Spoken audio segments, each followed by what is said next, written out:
Assalamualaikum warahmatullahi wabarakatuh. Perkenalkan, nama saya Adinda Dwi Julianti. Saya dari kelas 1C Manajemen Pemasaran. Di sini saya akan mempresentasikan tentang actuating dan controlling. Di sini ada beberapa konteks, yaitu pertama ada pengertian actuating, yang kedua ada tujuan actuating, yang ketiga ada fungsi actuating, yang keempat ada macam actuating, yang kelima ada pengertian controlling, yang keenam ada tujuan controlling, dan yang ketujuh ada jenis controlling. Saya akan menjelaskan pengertian dari actuating. Actuating merupakan istilah dari penggerakan dan pengawasan, yaitu fungsi dari manajemen yang paling terpenting dan paling dominan. Jika actuating ini diterapkan, maka proses manajemen dalam merealisasikan tujuan dimulai. Pengertian ibarat kunci starter mobil. Artinya mobil dapat baru berjalan jika kunci starternya telah melaksanakan fungsinya. Demikian juga proses manajemen baru terlaksana setelah fungsi actuating diterapkan. Ada juga tujuan dari actuating adalah untuk mengarahkan dan memotivasi anggota organisasi agar bekerja secara efektif dan efisien agar mencapai tujuan yang telah ditetapkan. Hal ini dilakukan dengan memberikan instruksi, mengkoordinasi tindakan, dan menanamkan rasa tanggung jawab, kesetiaan pada organisasi, serta rencana yang dibuat dapat diimplementasikan dan tindakannya nyata.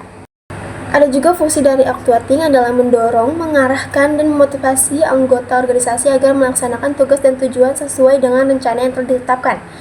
Fungsi ini memastikan rencana yang telah dibuat dalam tahap perencanaan dapat diubah menjadi tindakan yang nyata melalui komunikasi yang efektif, kepemimpinan, pemberian instruksi, serta memantau dan alokasi sumber daya yang tepat.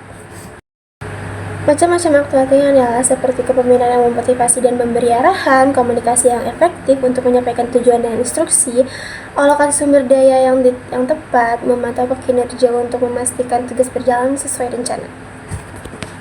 Nah, di sini saya akan menjelaskan tentang pengertian controlling.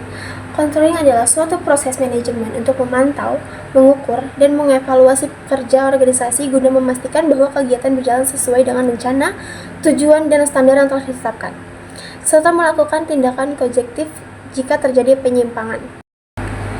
Tujuan controlling adalah untuk memastikan tujuan organisasi tercapai dengan efektif dan efisien.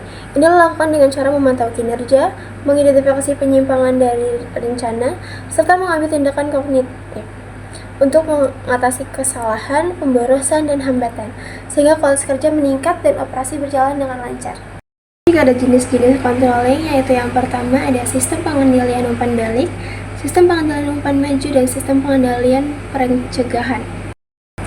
Sistem pengendalian umpan balik beroperasi dengan mengukur beberapa aspek proses yang sedang dikendalikan dan perbaikan proses apabila ukuran menunjukkan bahwa proses menyimpang dari rencana yang telah ditetapkan.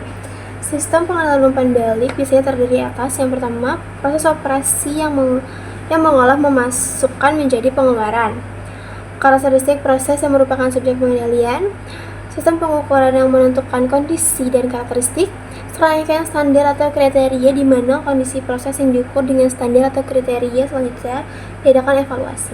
Sistem pengendalian umpan maju memiliki komponen yang sama dengan pengendalian umpan balik, yaitu pertama, proses operasi yang mengolah masukan menjadi pengeluaran, karakteristik proses yang merupakan subjek pengendalian, sistem pengukuran yang menentukan kondisi karakteristik, dan serangkaian standar atau kriteria di mana kondisi proses diukur dengan standar atau kriteria yang selanjutnya diadakan evaluasi.